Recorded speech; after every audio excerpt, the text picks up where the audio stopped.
We may be suffering from a supersize crisis in Britain, but in the United States there's an epidemic. By 2030, over half of all US states are predicted to have obesity levels of 50%. So Dr. Christian is in America's fattest city to investigate the shocking impact obesity is having. Here in the US, it's been estimated that obesity causes up to 300,000 deaths every year. And those deaths are happening earlier. A study has shown that a BMI of 40 to 45 can shorten your lifespan by 8 to 10 years. But here in McAllen, I want to dig deeper. In a city where the local healthcare system is struggling to cope under the highest incidence of weight-related illness in the country, I want to see how obesity is affecting this population, even in death. At the Kreidler Funeral Home, this involves dealing with bigger and bigger bodies. We have to inform the family that we have measured from elbow to elbow on the body and it will not fit in a normal casket. And supersized coffins are not just a transatlantic phenomenon. In Britain, the demand for outsized caskets has increased by an estimated 5% in the past 10 years. And I presume you have had to change your equipment over the years, have you, to cope with the increased weight of bodies? We used to lift them by hand and place them in the casket, but as the people started getting larger, we needed to have a lift mechanism to place them in the casket without hurting our backs. And even after the oversized bodies have been placed in their caskets, there remains the problem of burying them. These are liners that are used in the cemetery. This would be the standard that most people's casket would be placed in for burial at the cemetery. And so this one is the next size up, but this one now? This one is the biggest one. And so this really is enormous, isn't it? This is the largest. This is the one that's 40 inches across. You can see that it barely fits in the grave space, and in some cemeteries, they might require the family to actually buy 2 spaces to bury this in the middle of the 2 spaces to prevent encroaching on someone else's grave space. And how often are you using these size liners? Unfortunately, we had to use it for a young person that was 625 pounds. 625 pounds is sort of 45 stone. That's, yeah.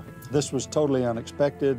The person was only 18, and they just did not want the public to see what was going on. In Britain, burial space is at a premium as our cemeteries are already over-congested.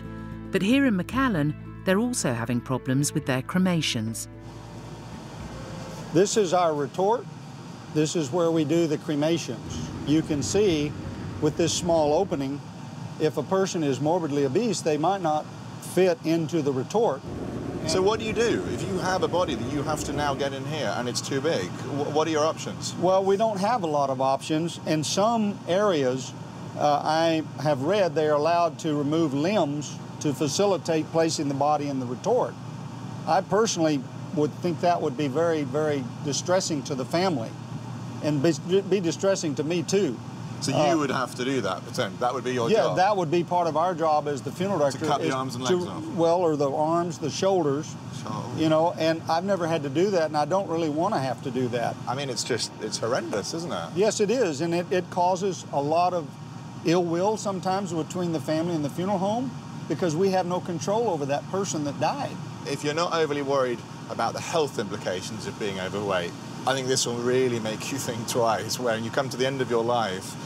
Do you want all this indignity, or do you want a fairly easy way into the ground? Well, I would hope that people that see this realize I've got a problem or somebody in my family has a problem, and we need to try to get them healthy. I think people will. John, thank you so much. You're welcome. Bye-bye. Bye-bye. As a doctor, I tend to focus on the health implications of being overweight, but this trip to the funeral parlour and to the cemetery here has shown me that it has far wider-reaching implications for friends and family too.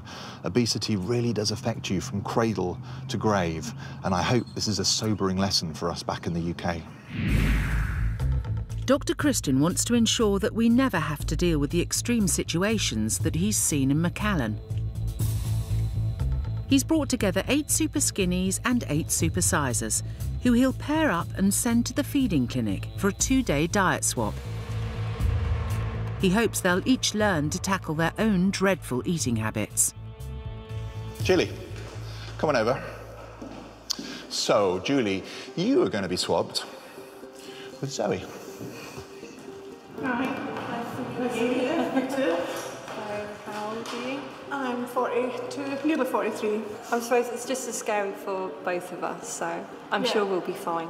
You're going to get shocked with some of the things I eat, but never mind. Just to warn you, I do drink a lot of energy drinks as well. Oh no, yeah, it's disgusting. She looked really uncomfortable to be there, and I just really felt bad for her. She's thin, but her body is like the size of my legs. Julie can't whip up a healthy diet for herself, and nor can fussy eater Zoe, whose eating habits are already affecting her health and her energy levels.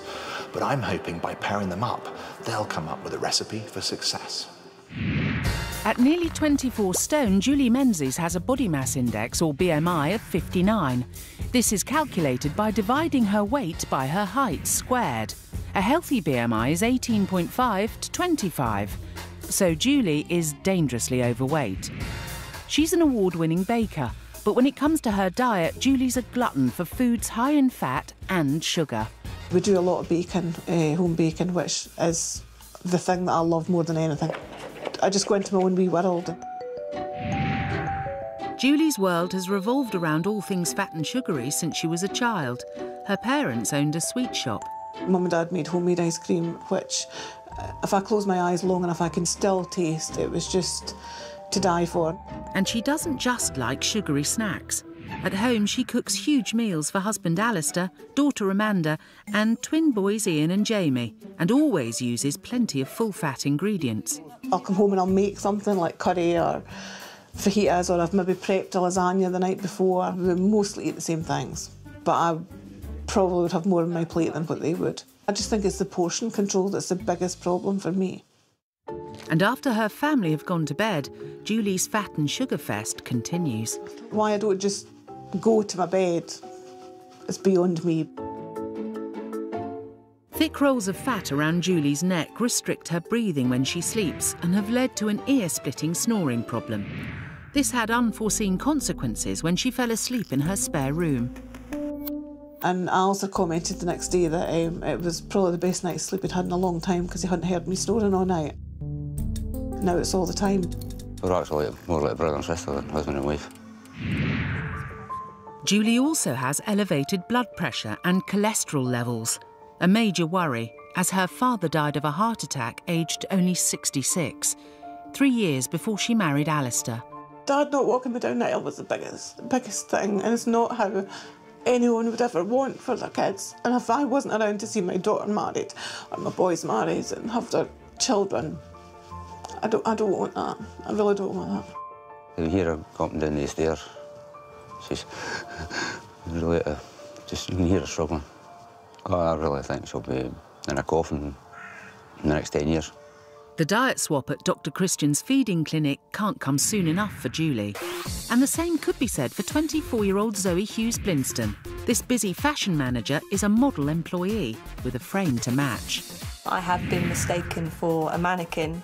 An old lady walked past me and she went to her friend, "Oh, I thought that was a real person there." And I just turned around and went, "I am a real person." And she's like, "Oh, I'm so sorry, I thought you were one of the mannequins." And I was just like, "No, I'm real." Zoe's hectic job means she needs plenty of calories, but her low BMI of just 17.3 proves she's not eating enough.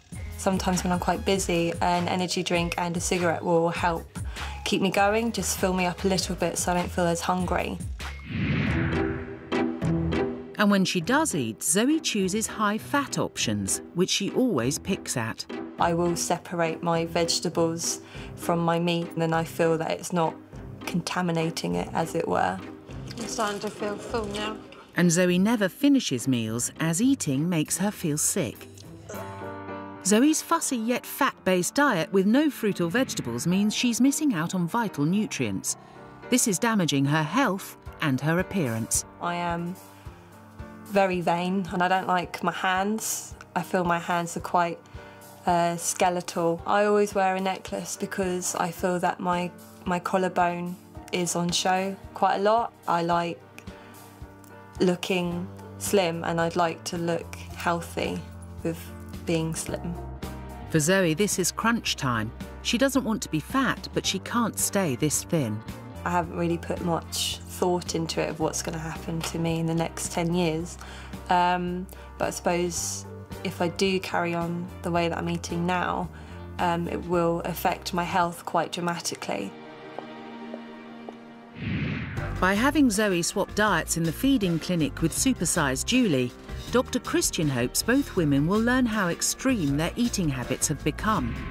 But before they go in, he's sending Julie stateside to see the appalling consequences of piling on the pounds.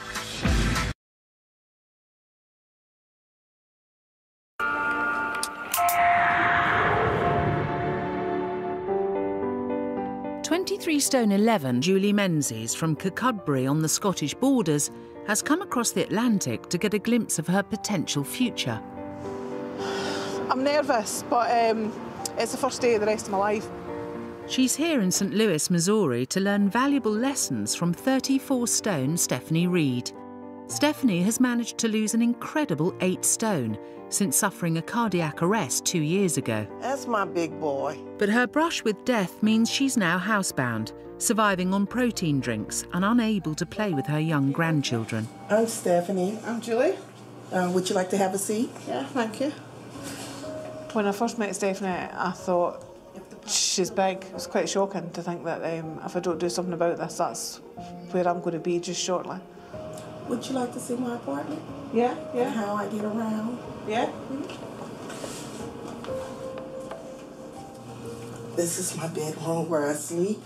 And Julie is immediately upset to see how much Stephanie is struggling.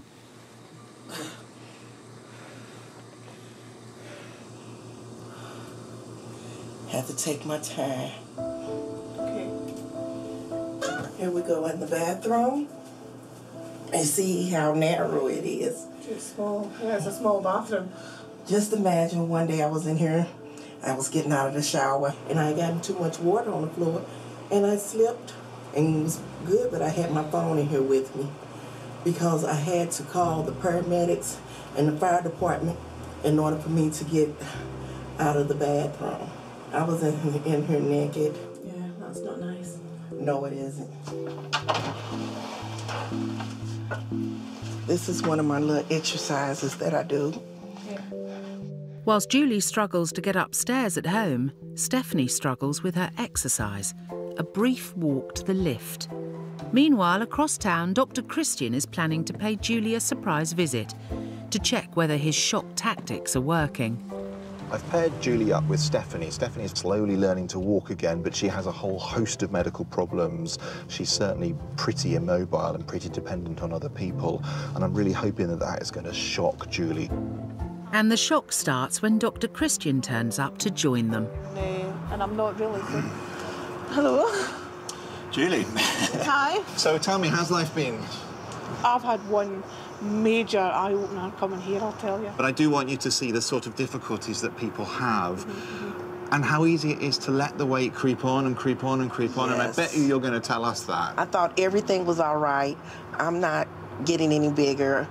You know, this isn't happening. Food was my comfort zone. It was my friend. It was my companion. At the moment, I think I'm lucky in a way. I am majorly overweight, but I have no health issues at the moment. I have no diabetes, no high blood pressure, no heart problems or anything. But that's probably what Stephanie said, wasn't it? Yeah, Yes. I'll do it tomorrow, I'll do it tomorrow. I do it tomorrow. I do it. And when does tomorrow come? It never came. Now that Julie has witnessed Stephanie's horrendous problems, Dr. Christian is keen to take her aside to check his message has hit home. Seeing how she struggles walking up that corridor, I mean, that if I got like that would totally change my life. I wouldn't be able to do my work. And it's my work that I absolutely love. I love cooking, I love baking. One thing you're going to have to do is avoid temptation.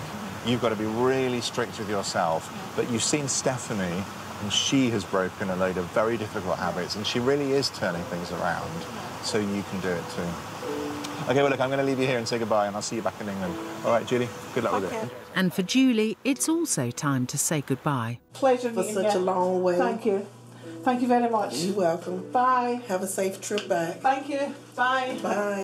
It's just opened my eyes to how bad I lived my life and how I don't want to be like some of the people I've seen over here. I hope Julie loses all the weight that she wants to lose and maintain a healthy life.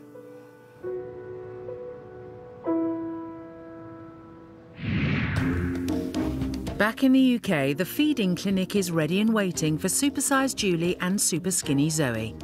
Dr. Christian's hoping that by consuming each other's dreadful diets, they'll both be shocked into changing their eating habits and rituals. Fussy yet fatty eater Zoe doesn't mind being slim, but the little she does eat is high in saturated fats and low in vitamins and nutrients. Combined with her cigarettes and energy drinks, this will badly affect her health, looks and fertility in the future. Why are you here? Because I want to put on weight. I want to be a healthy weight. Tell me a little bit about your eating habits. I have food separately on the plate. So if you give me food and it's all mushed together, I don't know how I'm going to separate it. Why did you start doing that? I used to do it when I was a child. But now you're an adult and it will not kill you to eat some mixed together food. It's really important as well that you eat more variety because you are missing out on an awful lot of important nutrients and you will start to develop disease because of that. I didn't realise how serious it was, really. So I think you've got your work cut out for you, actually. Unlearning stuff is much harder than learning stuff. I tell you that now. Okay. All right? Yeah. Zoe, good luck with it. Thank you very much. Bye-bye. Thank you, bye. Fat and sugar fan Julie has a BMI that's 3 times higher than it should be, but her transatlantic trip to see housebound Stephanie has vividly demonstrated the extreme consequences of overeating. Before I left you in America, I asked you to think about how you were going to break the habit of your secret eating. I think I need to plan my meals more, doing like an internet shopping rather than just going and buying things off the cuff. I think that's a really good idea, actually. Your weight, I know, has affected you physically, but what about with your relationship? I sleep in the spare room. Oh gosh. That puts paid to any form of relationship. Are you sort of avoiding the issue because you don't like yourself very much? If you don't like yourself very much, the thought of someone else liking you, particularly in a sexual way, seems alien to you, bizarre. Yeah. And so you sort of push them away when perhaps actually they'd be quite happy for a bit now and again. I think you probably would be, yes, so would I, if I'm really honest. But yeah, so it is something I would like to change. So let that be more incentive to you as well. All right, and the best of luck with this. Julie, it's nice to see you again. All right, bye-bye. Bye. It's time for Supersize and Super Skinny to swap diets, and their first meal is breakfast. Quite a lot there. This is a good day.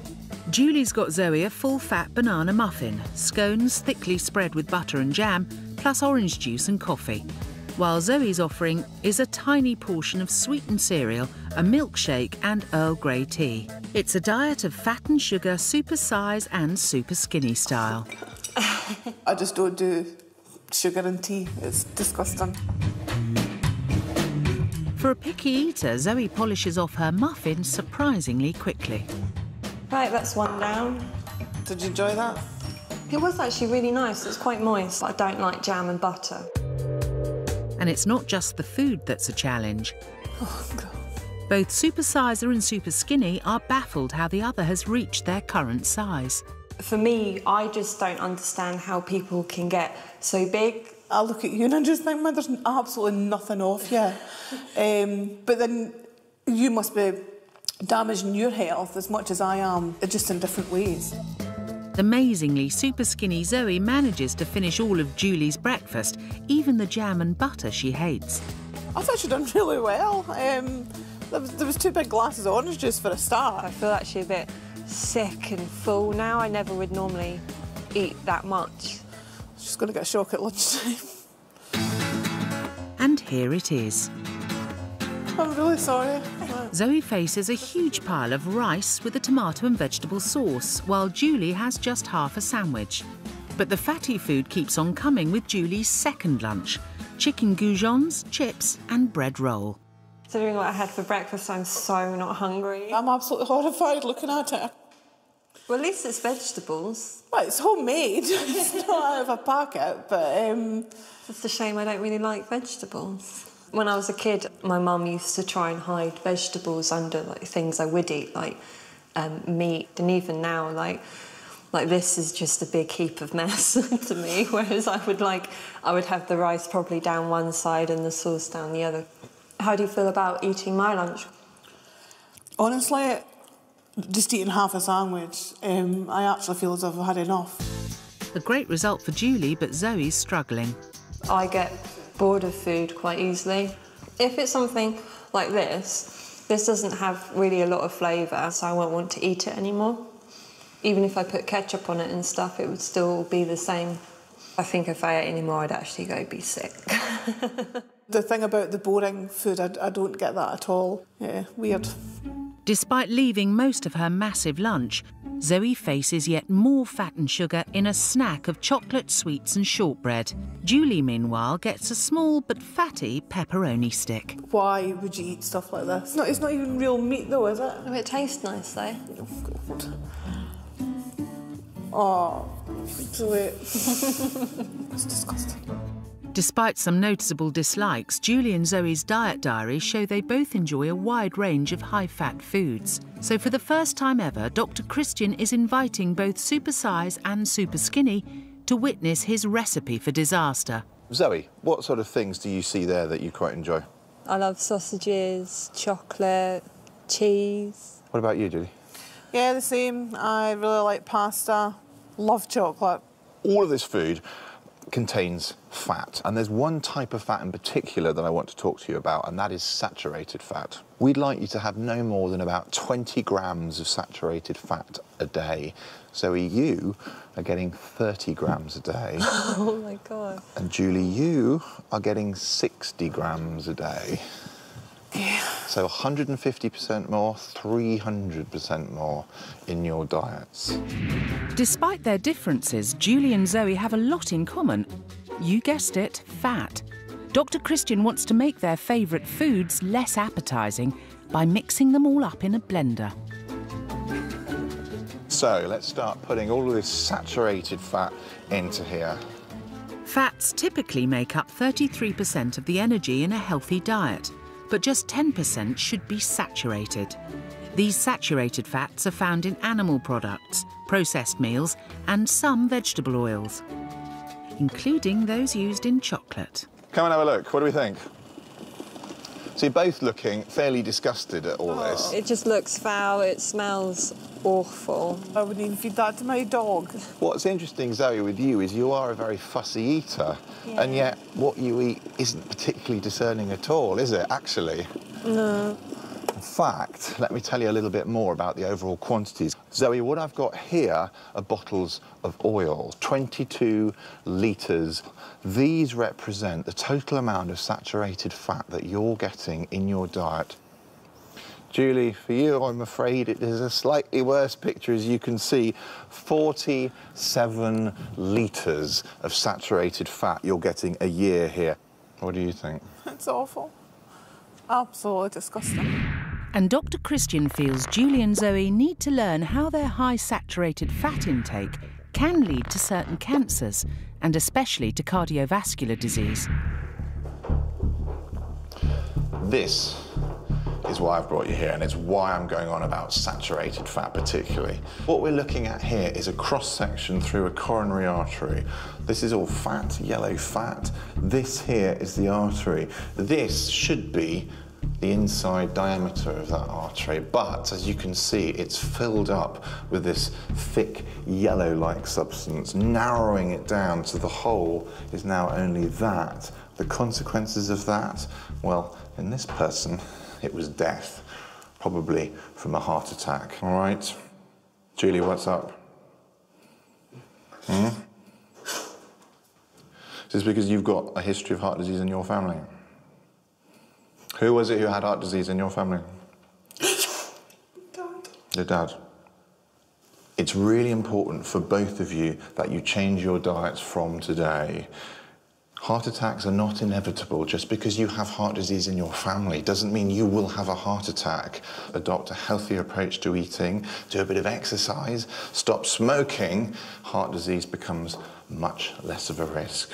That was an even bigger wake-up call than some of the other stuff I've had. I was quite shocked at how little space there was in the artery for blood to move, and so that was quite shocking. I think we're both basically heart attacks waiting to happen. And at dinner, Dr. Christian's warnings are particularly appropriate, as they've both chosen sausages. Zoe gets 4 large ones with cabbage and mash, while Julie has chipolatas with microwaved rice. So how did you feel about all the saturated fat stuff today? Pretty disgusting. I didn't realise that my diet was so unhealthy. Yeah, I agree. I mean, I expected to be told something like that, but I'd never considered that it could affect you in that way as well. I think I might move on to the ice cream now. You're starting to play with that? Yeah. Okay. But Dr. Christian's demonstration has meant that fatty, sugary ice cream and chocolate have lost their appeal. After eating so much food today, I'm starting to get a bit tired for eating so much. I think I've had enough now. Yeah. How about you? You haven't even finished yours. I know. I surprisingly, I've had enough today. I think I actually feel quite contented with what I've had today, which is, I don't think I've ever felt like that. So at the end of day 1 in the feeding clinic, whilst Julie is managing on small portions and feeling full quicker, Zoe is still picking at her plateful. She has a long way to go.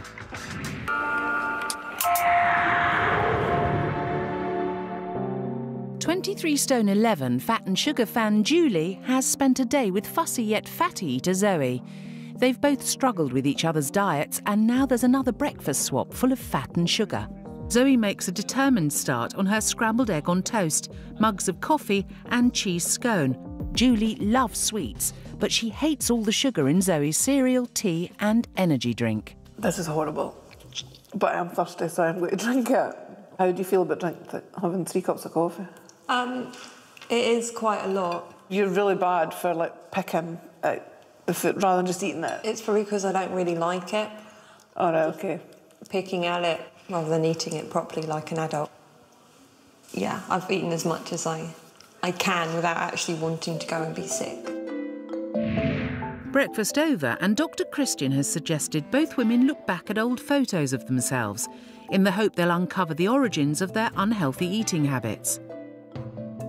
I would say from here, from about 13, 14, I have just continued to grow and grow.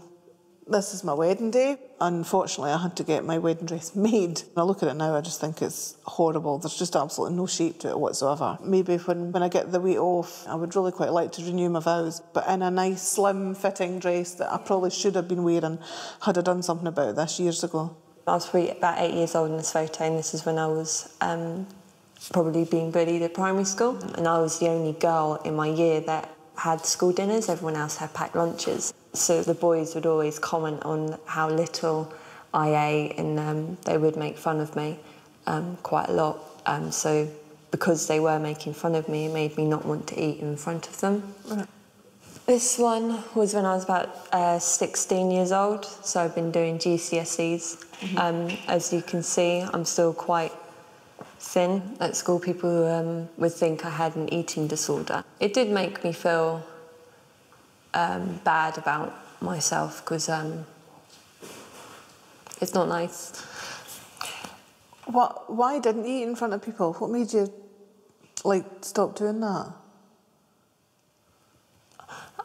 I didn't want to be judged for not eating, but then it made me not want to eat because I didn't want to be judged.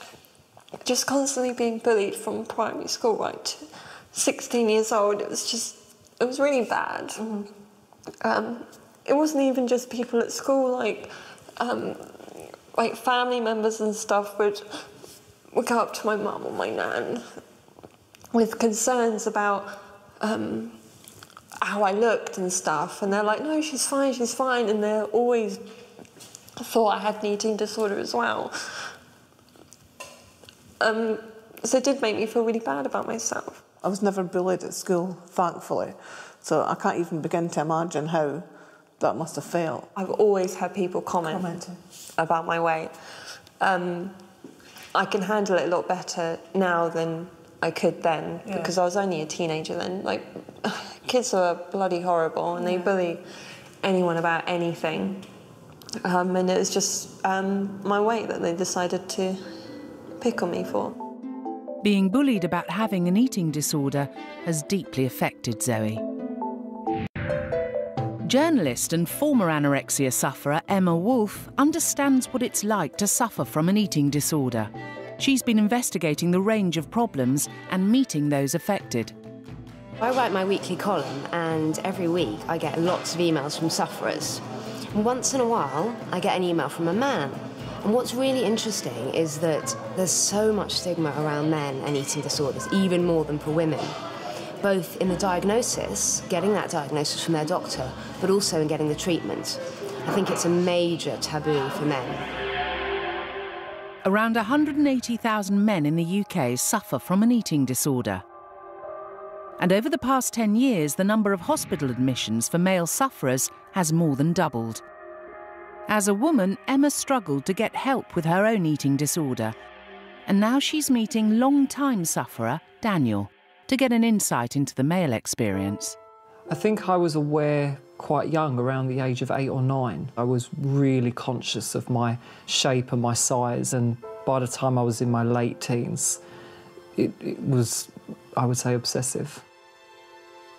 For many years, I would binge and purge 7, 8 times a day, and then I would go through periods of complete starvation. You know, people say to me, well, you know, did you receive bad treatment? And I say, there was no treatment. I went to a health clinic and asked for some advice, and they gave me a pamphlet that said, if you drop below a certain BMI, you will stop having periods. Well, if I'm having periods, then, you know, there's something seriously wrong. But it sort of adds to that belief that this isn't happening because men don't get this. So, Daniel, tell me a little bit about your eating disorders and when they all began.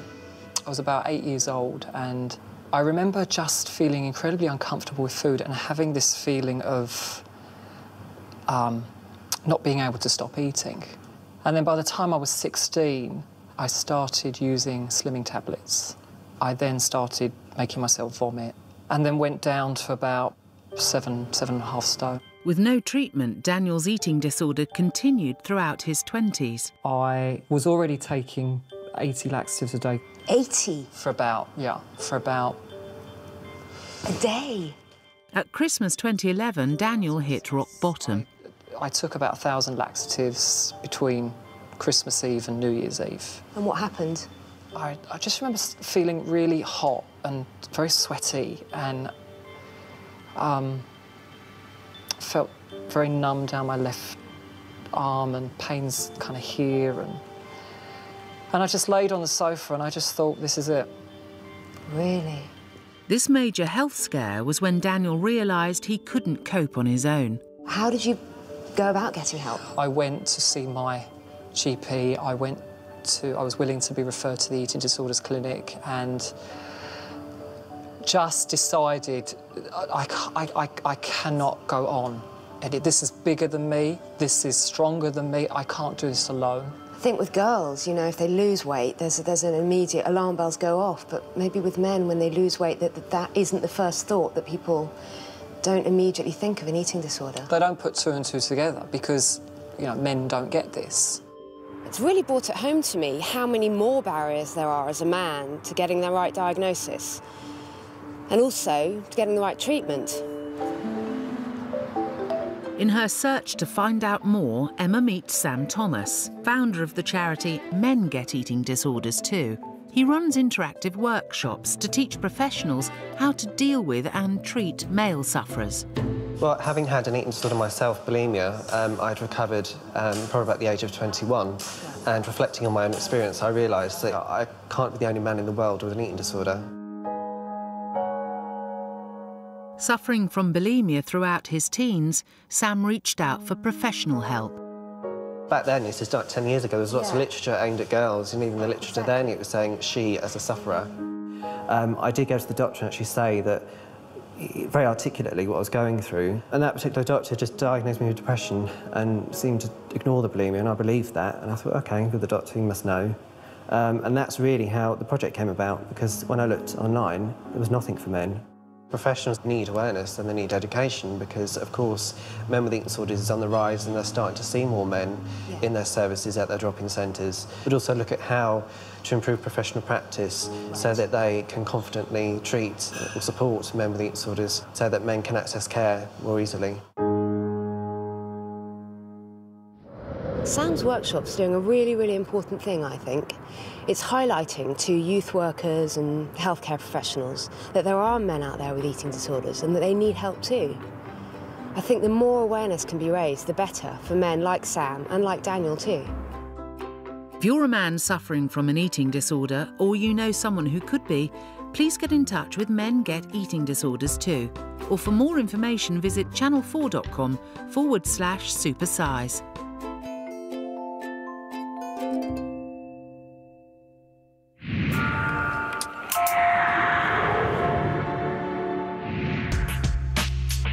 Back in the feeding clinic, it's lunchtime. With a large portion of chunky tomato soup, a chocolate chip bar and a huge cheese and ham panini for Zoe. Again, it's like 2 meals for one. Yeah, sorry. Meanwhile, Julie has a tiny baguette, crisps, yoghurt and 2 energy drinks. I mean, I know I obviously like things with sugar in them, but these are just, it's like drinking a sugar cube, it's disgusting. The onion in this is really strong. Sorry. It's making me feel a bit sick. You don't like onion?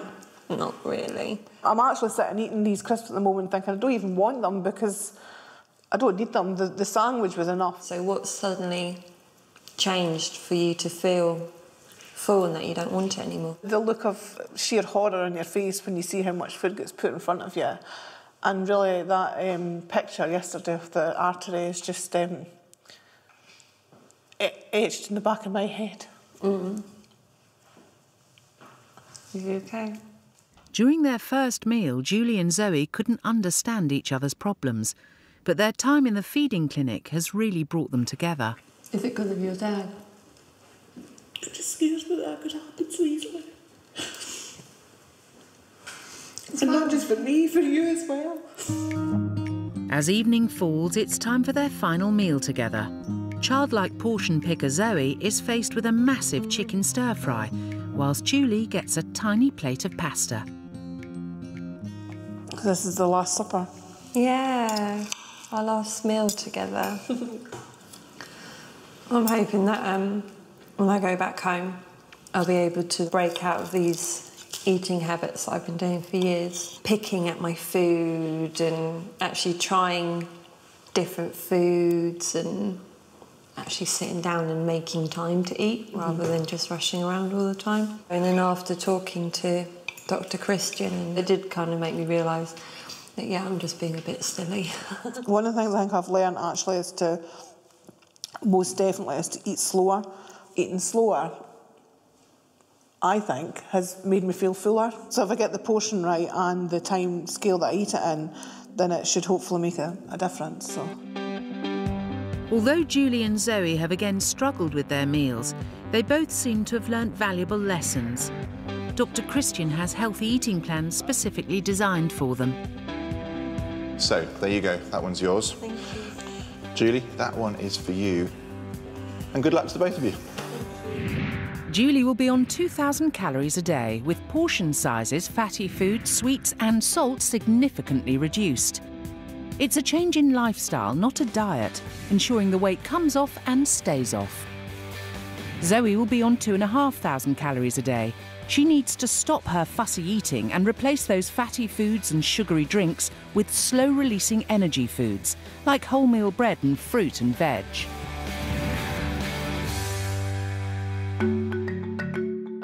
If I hadn't seen it from my own eyes, I would never have believed how bad I eat. Whatever is in this plan, I am going to follow to the letter to make it all work, and the results will be good.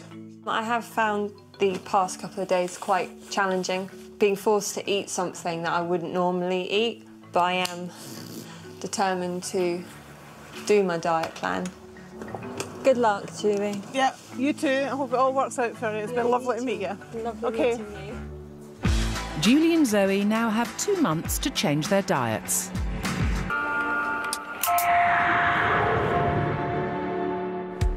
It's been nearly 2 months since fat and sugar fan Julie and fussy yet fatty eater Zoe left the feeding clinic.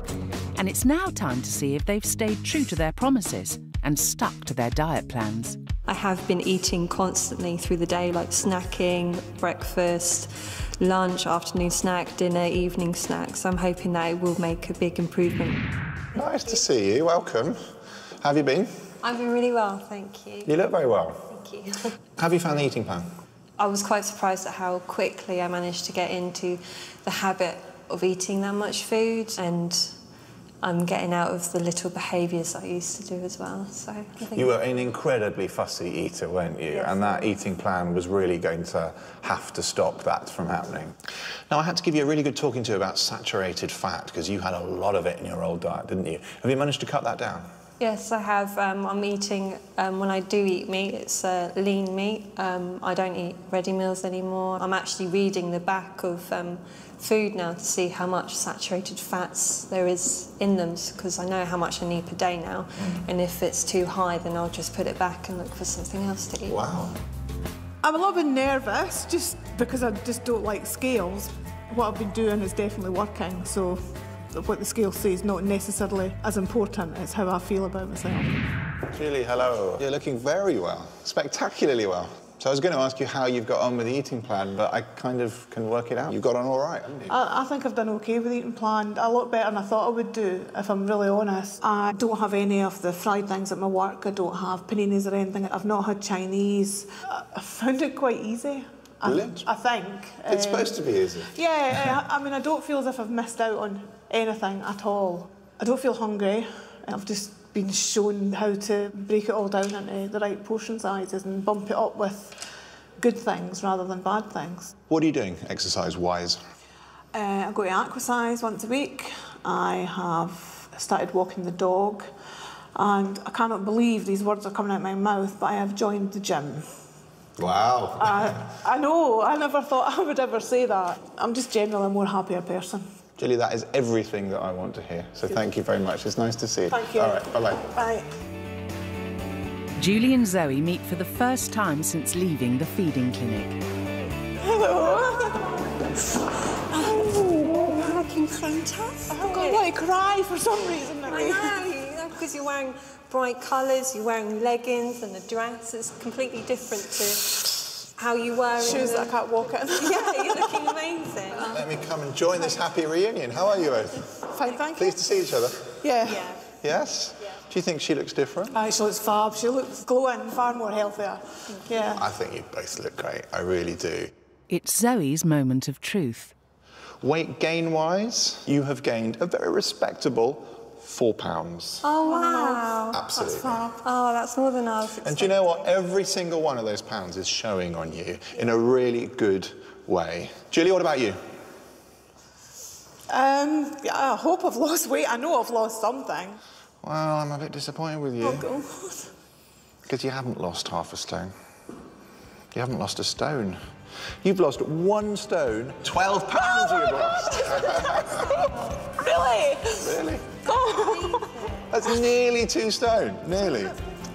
Which is really incredible. But the good news doesn't end there, because also Go on. 6.5 inches off your tummy. Oh, I'm so happy. So happy. I'm very proud of myself, because it just shows that changing my habits and changing my diet and stuff and eating that much more food, it's just showing that it's paid off. So I'm really proud and really happy. The future is rosy, it'll be healthy, it'll be full of new clothes, brighter clothes. I can't wait. Next week in the feeding clinic, fast food fan Craig swaps diets with cola addict Simon. Fish is really not for me. Dr. Christian discovers how obesity is leading to huge levels of type 2 diabetes in America's fattest city. All my uncles, my dad, they all died from complications of diabetes. And Emma Wolfe meets a young mum whose anorexia began in pregnancy. I felt so guilty, and instead of it driving me to put weight on, it sort of made me want to self-punish more. Monday night here on 4 Dispatches asks if diet companies are worth their weight. Weight Watchers how they make their millions at 8. Next, will Cupid's arrow hit its target? The Undateables on the way.